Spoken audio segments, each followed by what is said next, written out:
kementerian-kementerian di lembaga ini aura krisisnya masih sekali lagi kejebak pada pekerjaan harian. Pemerintah kabupaten, pemerintah kota dengan jaringan yang ada, saya kira bisa lebih melihat lagi, mencermati lagi. Karena kami Kemensos ini tidak melakukan pendataan, ya, tidak melakukan turun ke lapangan, karena kalau kami lakukan itu jadi kacau sekali. Tugas kami adalah mengendalikan penggunaan TKA itu, benar-benar TKA itu adalah pada jabatan tertentu dan pada waktu tertentu. Dan yang paling penting adalah justru kehadiran mereka itu adalah untuk menyerap tenaga kerja.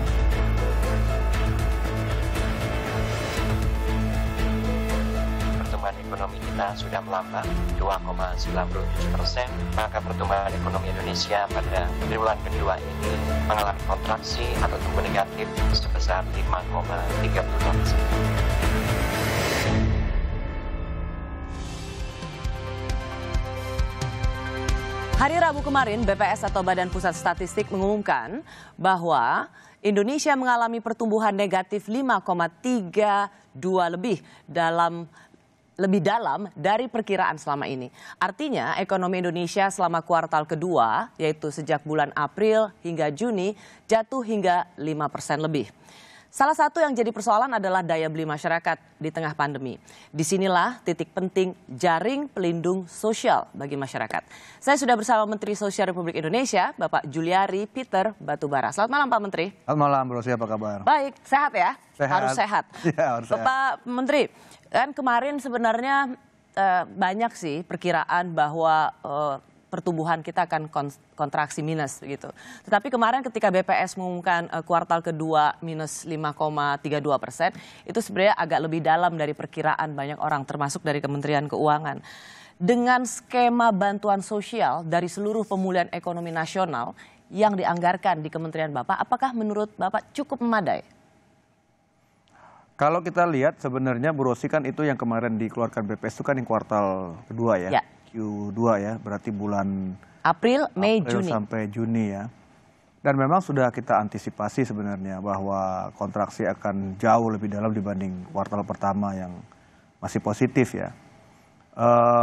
Tentunya pada saat Q2 itu, kuartal kedua itu, sebagian dari program-program jaring pengaman sosial khusus untuk COVID ini sudah berjalan.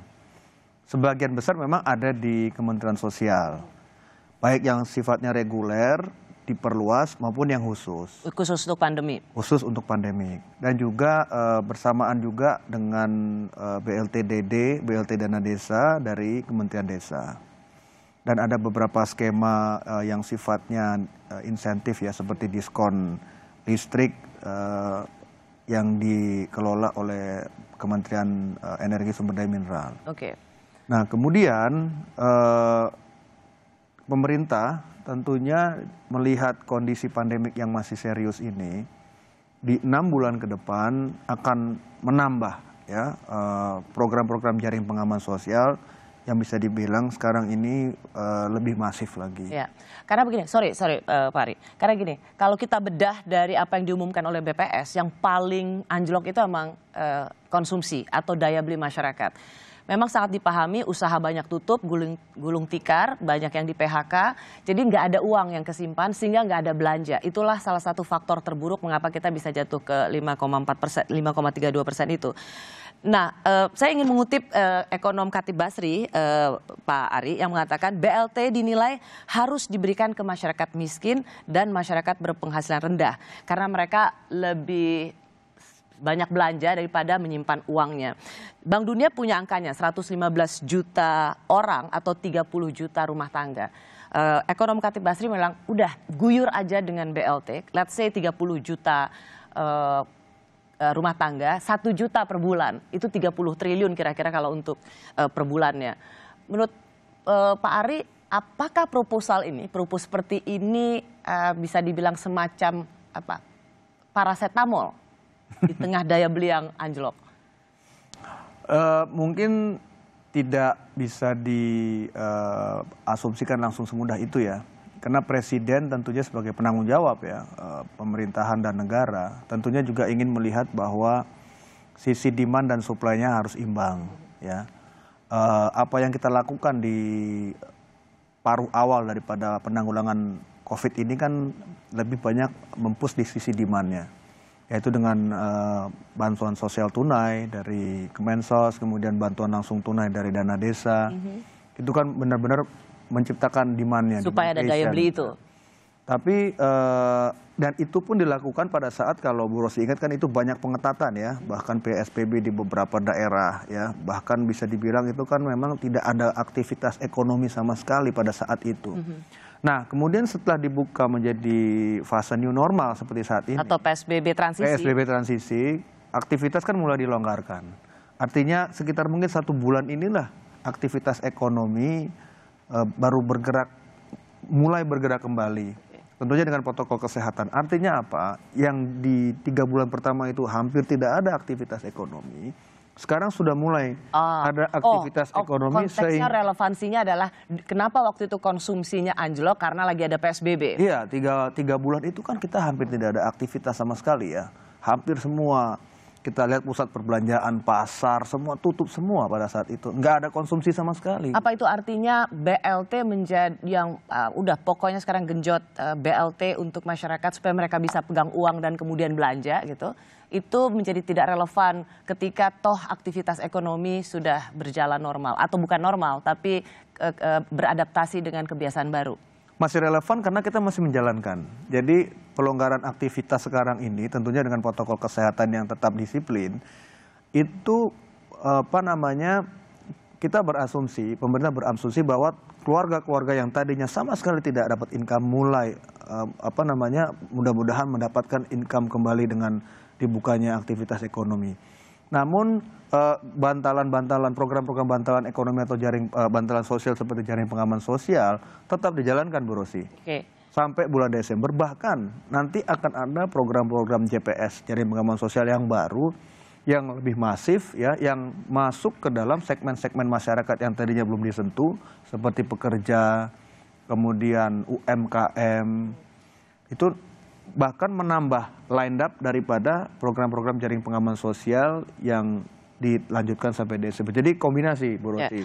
Ekonominya dibuka tentunya dengan protokol kesehatan sehingga memungkinkan adanya perputaran uang, income sudah mulai bergulir kembali, dan plus jaring pengaman sosialnya bahkan ditambah lagi dengan program-program pemulihan ekonomi lainnya jalan. Saya mendengar waktu itu Ibu Menteri Keuangan kalau nggak salah mengatakan, koreksi saya kalau nggak salah, ada program yang memang ditambahkan jumlah target penerimanya, Pak Ari, tetapi uangnya dikurangi, PKH kalau tidak salah.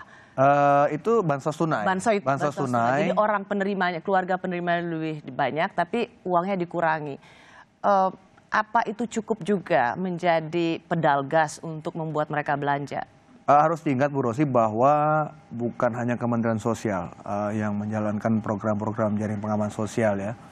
Memang di 3 bulan kemarin kami Kementerian Sosial ya sangat dominan ya dengan bansos tunai, kemudian perluasan PKH, perluasan BPNT yang reguler, khusus di Jabodetabek kita berikan paket sembako. Nah sekarang ini Kementerian Sosial masih tetap mengeksekusi beberapa program yang dilanjutkan dengan nilai yang dikurangi.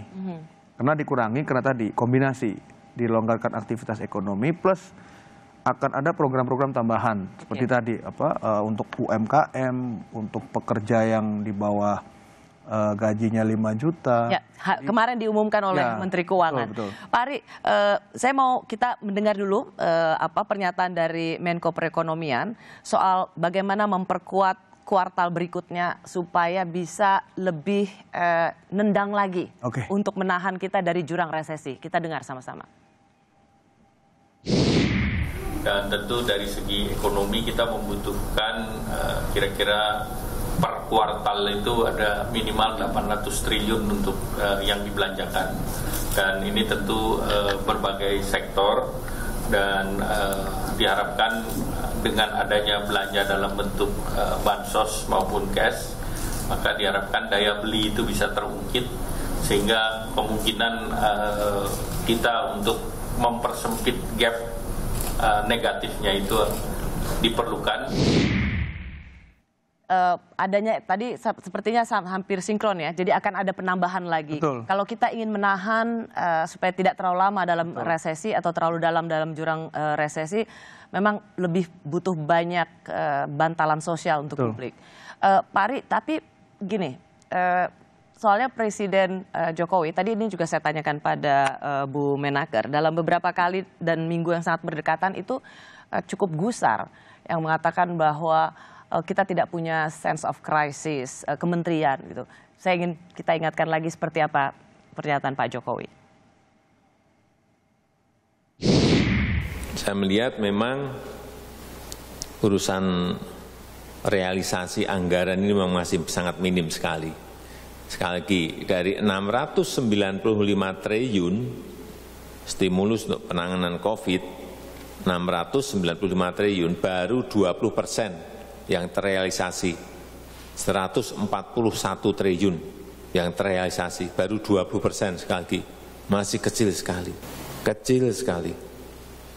Penyerapan yang paling gede itu ada di perlindungan sosial 39%, kemudian program UMKM 25%. Artinya apa, di kementerian-kementerian, di lembaga ini aura krisisnya belum betul-betul belum.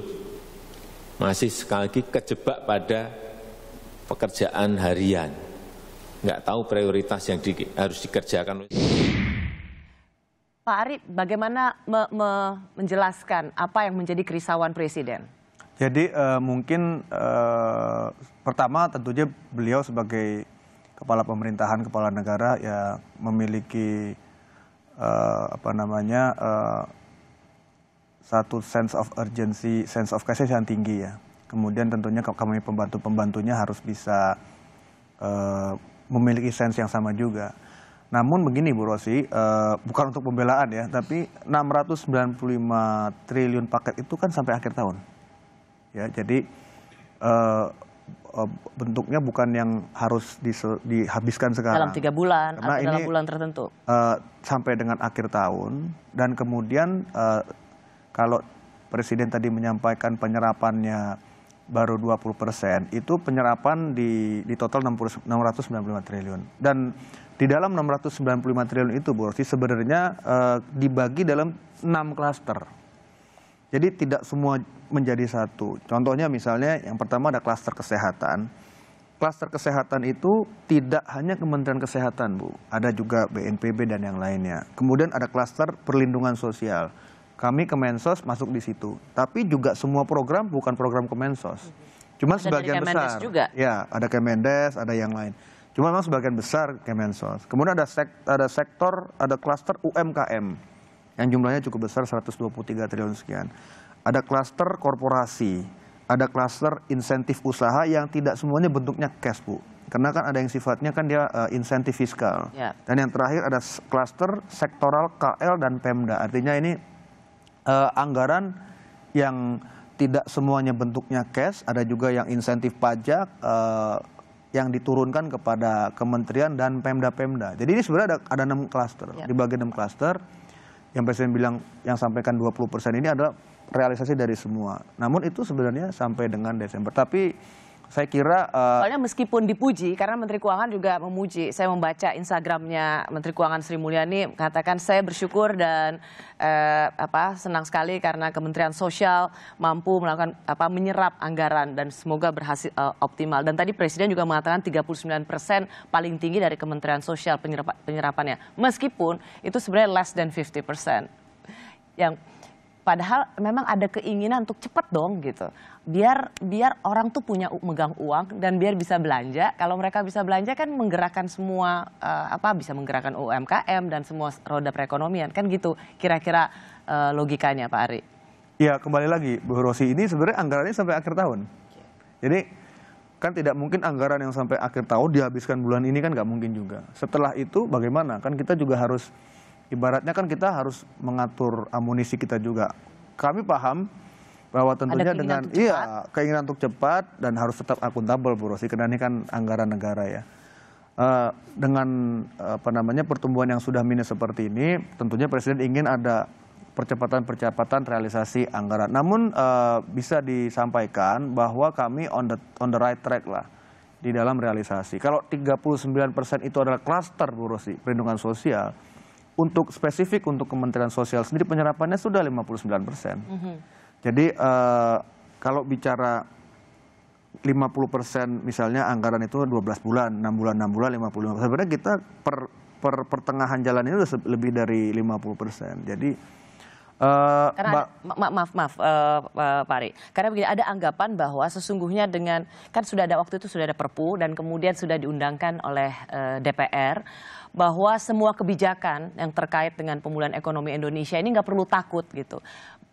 Bisa nggak dibaca bahwa birokrasi gitu atau jajaran kementerian itu juga punya rasa takut kalau mau cepet nanti kena KPK, nanti kena BPK. Toh padahal udah ada payung hukumnya. Semua kebijakan yang terkait dengan PEN atau pemulihan ekonomi nasional itu nggak usah takut gitu. Ada nggak keraguan itu atau bukan keraguan? Hati-hati bagus, tapi juga ada kecemasan. Saya kira kalau kecemasan enggak ya, saya bisa bicara atas nama Kementerian Sosial. Tentunya kementerian lain saya tidak berhak bicara. Tapi tetap Bu Menteri, seperti yang disampaikan Bu Menteri itu, kita melakukannya juga harus tetap dengan mengutamakan prinsip-prinsip akuntabilitas. Karena suatu saat kan akan diperiksa semua, artinya penggunaan ini. Tapi begini Bu Rosi, harus diingat juga bahwa program-program ini sangat masif ya. Artinya penerima-penerimanya ini jumlah keluarganya puluhan juta.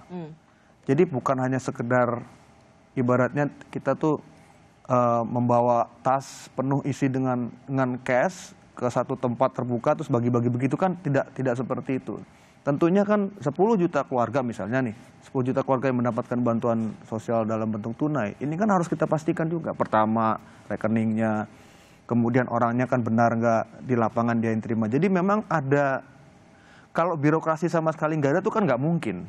Di dalam satu tata pemerintahan dimanapun tetap ada birokrasi. Tapi kami bisa jamin, saya bisa jamin minimal atas nama Kementerian Sosial. Di tempat kami itu sangat-sangat simpel sekali. Karena juga hampir semua pipeline kami untuk penyaluran bantuan sosial itu sudah melalui elektronik begitu ya. Oke. Lewat rekening, kalau yang di luar rekening pun sudah ada sistemnya. Contohnya misalnya saya sebutkan bermitra dengan PT Pos misalnya. Jadi birokrasi itu pasti ada tapi tidak berbelit. Kemudian kita juga harus pastikan Bu Rosi bahwa bantuan untuk puluhan juta keluarga ini kan memang tepat sasaran, karena itu yang selalu jadi sorotan. Begitu ada yang nggak dapat, begitu ada yang salah, begitu. Pasti itu akan menjadi kritik yang sangat tajam. Satu pertanyaan terakhir sebelum kita berpindah ke bagian selanjutnya, Pak Menteri. Orang mencemaskan bahwa penyerapan ini tadi betul Pak Menteri mengatakan itu kan sampai Desember. Tapi toh orang masih melihat ini kayaknya nggak akan terserap banyak, sehingga tidak cukup mampu untuk memacu daya beli atau konsumsi publik. Bagaimana Anda menjawab kecemasan ini? Jadi yang pertama, kondisi ekonomi seperti saat ini memang tadi juga Pak Menko kan menyampaikan, anggaran negara itu satu instrumen yang sangat dibutuhkan. Ya, tadi saya sebutkan anggaran 695 ini memang sampai akhir tahun, tapi kan bukan kita habiskan sampai Desember. Bahkan kalau di Kementerian Sosial sendiri. Sorry, kenapa enggak gitu? Saya penasaran aja, ya kenapa enggak? Biar cepat gitu. Kita kan bekerja juga kan sesuai dengan alokasi anggaran dan sudah ada time frame-nya Bu. Jadi gini, kalau di Kementerian Sosial kami bahkan menganggarkan itu sampai di luar belanja pegawai ya, di luar belanja pegawai dan belanja istilahnya belanja barang yang wajib. Itu semua program yang sifatnya bansos itu kita habiskan bulan Oktober. Jadi artinya kan 2 bulan sebelum tutup tahun. Kalau belanja pegawai kan nggak mungkin ya, orang kan gajian kan ya, harus nggak mungkin ditarik. Ya.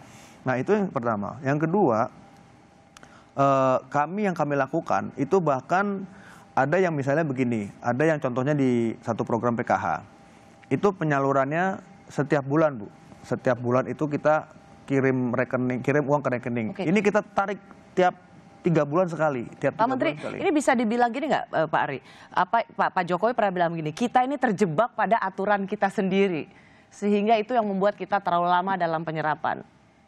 Sekali lagi, kalau di Kementerian Sosial, contohnya itu saya pernah sampaikan ke Bapak Presiden juga, seperti misalnya surat instruksi dari Dirjen saya ke daerah, itu cuman, saya nggak bawa sih, 1 lembar itu nggak sampai, Bu. Jadi sangat simpel, ya, sangat simpel, walaupun kita juga mengeluarkan surat seperti itu juga konsultasi juga ya, ke BPKP misalnya, kemana, ke BPK juga. Nah, jadi sangat simpel. Kemudian, Bu, tidak ada ekstra birokrasi yang harus dilakukan di kami. Tidak ada belit-belit lah. Nggak ada. Hampir bisa dibilang tuh kita sama sekali very straightforward, dan bahkan tadi saya sampaikan, bahkan begini, realokasi anggaran pun karena sudah dibukakan jalan oleh Kementerian Keuangan juga. Saya baru saja contohnya misalnya hari ini melihat lagi anggaran belanja barang saya misalnya di Kementerian Sosial. Seperti perjalanan dinas, kemudian full board meeting istilahnya. Itu yang saya lihat, yang jumlahnya masih banyak sekali. Yang kondisi pandemi COVID seperti ini kan nggak mungkin dihabiskan tuh. Karena kan kita akan terbatas, perjalanan dinas kan terbatas, full board meeting tidak bisa banyak-banyak orang. Itu saya akan realokasikan lagi untuk saya alihkan ke Bansos. Jadi di samping mempercepat birokrasi supaya pencairan bisa lebih cepat, kemudian juga memajukan beberapa pencairan, termasuk kami ini saya minimal yang saya lakukan, melihat anggaran belanja barang contohnya di Kementerian Sosial, yang saya yakin setelah saya lihat tidak masuk akal nih. Coret. Bukan hanya bukan coret, tapi kita realokasikan. Oh, okay. Tentunya, tapi kan realokasikannya juga harus ada persetujuan Kementerian Keuangan. Jadi istilahnya kita nggak mau ada budget yang tersisa lah gitu sampai akhir tahun. Karena banyak, misalnya kalau saya bicara dengan para pengamat, mereka bilangnya gini, Pak Ri, kementerian ini atau birokrasi ini mereka tidak terbiasa dengan masa seperti sekarang. Ada duitnya, sebenarnya ada duitnya, tapi nggak tahu harus ngapain, nggak tahu harus membelanjakannya seperti apa. Oke, kita akan lanjutkan lagi, Pak Ari. Pemerintah sudah menyalurkan bantuan sosial tahap pertama. Bagaimana memastikan bantuan ini sesuai dengan target penerima? Kami kembali sesaat lagi.